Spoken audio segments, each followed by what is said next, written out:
Kami dari kelompok 5 mengambil tema kasus tentang sengketa HKI dengan judul Alexandra Salinah Tamara dengan Komisi Banding Merek pada Direktorat Jenderal Kekayaan Intelektual dengan nomor putusan pengadilan 652 K garing Perdata Sus Strip HKI 2023. Saya akan membacakan kronologis dalam kasus ini. Roti Tan Ek Joan menjadi roti legendaris karena sudah berdiri sejak 1921 di Bogor. 100 tahun berlalu, kini Tan Ek Joan bersengketa di pengadilan untuk memperebutkan hak merek, sebagaimana dikutip dari putusan Pengadilan Negeri Jakarta Pusat yang dilansir websitenya Kamis tanggal 13 bulan 4 2023. Gugatan dilayangkan oleh cucu Tan Ek Joan, Alexandra Salinah Tamara. Alexandra kini tinggal di Belanda. Alexandra menggugat Kementerian Hukum dan HAM dan Lydia Cynthia Elia. Lydia adalah anak Ongke Hana Elia atau adik dari Tan Ek Joan. Dalam usaha dagangnya, Alexandra menggunakan logo dan gambar merek Tan Ek Joan klasik, yakni hanya tulisan merah dengan latar warna putih dan mahkota di atas tulisan. Sedangkan pihak Lydia menggunakan simbol atau gambar koki sedang memanggang roti bertulisan Tan Ek Joan dengan latar warna kuning dan coklat. Nah, Alexandra meminta Pengadilan Negeri Jakarta Pusat membatalkan merek Tan Ek Joan milik Lydia dengan sejumlah argumen yang diajukan. Di persidangan, Lydia menyatakan semasa almarhum Tan Ek Joan masih hidup, merek Tan Ek Joan didaftarkan pertama kali first to file untuk kelas 30 di bawah daftar nomor 126357 pada 10 Februari 1978 oleh Ongke Hana Elia Tan Ek Joan atau kakak turut tergugat yang telah bersama-sama dengan almarhum Bapak Tan Ek Joan dan istri untuk mengelola usaha roti Tan Ek Joan. Sementara, penggugat maupun keluarganya tidak mengelola langsung usaha roti Tan Ek Joan karena posisinya lebih banyak menghabiskan waktunya untuk tinggal dan menetap di luar negeri sebagaimana domisili penggugat yang saat ini berada di Belanda. Papar Lydia. Surat putusan. Putusan yang dengan bernomor 652K-PDT.SUS garis mendatar HKI garis miring 2023. Mahkamah Agung memeriksa perkara perdata kasus hak kekayaan intelektual atau merek pada tingkat kasasi dalam perkara antara Alexandra Salinah Tamara bertempat tinggal di Gertrudehof 191422 RD Utrecht, The Netherlands atau Belanda. Dalam hal ini memberikan kuasa kepada Dr. Hulman Panjaitan SH.MH dan kawan-kawan, para advokat pada kantor hukum Robert Daniels dan Partners, beralamat di Tamara Center, Suite 402, Jalan Jenderal Sudirman, Kaveling 24, Jakarta Selatan, berdasarkan surat kuasa khusus tanggal 5 Agustus 2022, pemohon kasasi atau penggugat.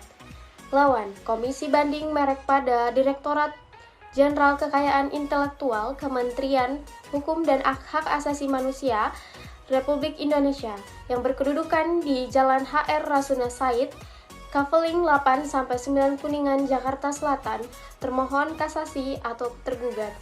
Dan Lydia Cynthia Elia Badan Tan Ek Joan bertempat tinggal di Jalan Sliwangi nomor 176 RT 005 RW 004 Kelurahan Lawang Gitung, Kecamatan Bogor Selatan, Bogor, Jawa Barat. Dalam hal ini memberikan kuasa kepada Dr.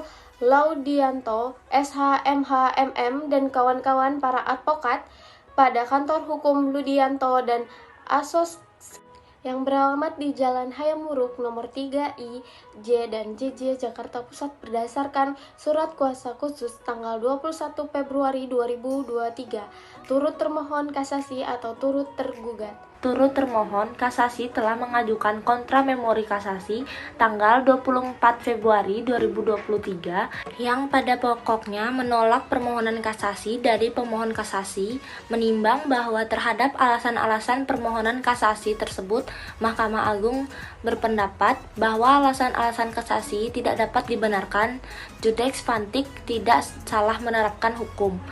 Kemudian, bahwa putusan Komisi Banding Merek nomor 84 /KBM HKI 2021 tanggal 15 Juni 2021 berdasarkan bukti PA2A berupa tanda terima salinan putusan Komisi Banding Merek nomor 84 /KBM HKI 2021 oleh penggugat diterima tanggal 30 Juni 2022.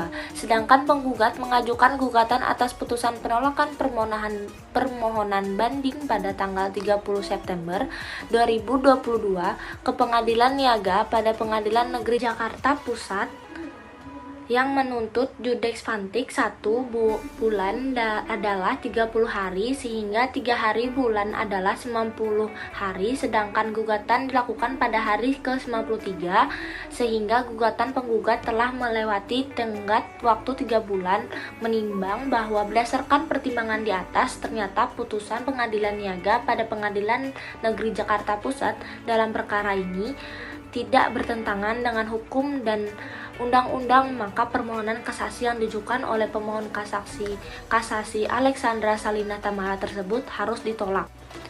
Menimbang bahwa oleh karena permohonan kasasi dari pemohon kasasi ditolak, pemohon kasasi harus dihukum untuk membayar biaya perkara dalam tingkat kasasi ini. Mengadili, yang pertama menolak permohonan kasasi dari pemohon kasasi Alexandra Salina tersebut, yang kedua menghukum pemohon kasasi untuk membayar biaya perkara dalam tingkat kasasi ini sejumlah 5 juta rupiah. Pengadilan Negeri Jakarta Pusat memutuskan tidak menerima gugatan itu, menyatakan gugatan penggugat tidak dapat diterima, serta menghukum tergugat untuk membayar biaya perkara sejumlah 2.190.000.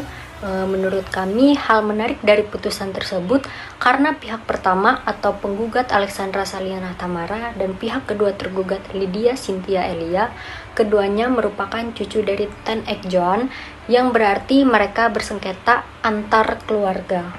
Pendapat dari kelompok kami adil atau tidaknya, kami memilih adil. Dan kami setuju dengan putusan hakim karena gugatan penggugat tidak memiliki dasar hukum yang jelas dan sangat mengada-ngada serta kabur. Sebab diteliti secara seksama, penggugat telah mencampur adukan antara gugatan terhadap putusan Komisi Banding Merek yang didasarkan dengan dasar atau dalil yang sifatnya substantif tentang pemeriksaan permohonan merek dalam pasal 6 ayat 1 huruf A Undang-Undang 15 tahun 2001 tentang merek. Kemudian, menurut kami, putusan hakim tersebut sangat adil karena hakim tidak mengabulkan gugatan dari penggugat dalam artian menolak gugatan tersebut dengan alasan-alasan yang sangat jelas, yaitu sebagaimana yang dapat kita lihat dari kronologi maupun fakta yang terjadi. Pihak penggugat tidak memiliki dasar hukum dalam mengajukan gugatannya. Pihak penggugat juga menggugat merek dagang roti legendaris tersebut sebagai objek sengketa. Sedangkan merek dagang roti legendaris tersebut sudah lama didaftarkan dan ditetapkan oleh putusan Komisi Banding Merek yang didasarkan dengan dasar atau dalil yang sifatnya substantif tentang pemeriksaan permohonan merek pada pasal 6 ayat 1 huruf A Undang-Undang 15 tahun 2001. Dan gugatan tersebut baru diajukan oleh penggugat setelah lewat lebih dari 3 bulan. Dan itu dinyatakan tidak memenuhi syarat normal. Sekian pemaparan materi dari kelompok kami mengenai sengketa hak kekayaan intelektual yang berjudul Alexandra Salina Tamara versus Komisi Banding Merek pada Direktorat Jenderal Kekayaan Intelektual. Semoga pemaparan materi yang kami sampaikan ini dapat memberikan wawasan dan manfaat bagi kita semua. Terima kasih.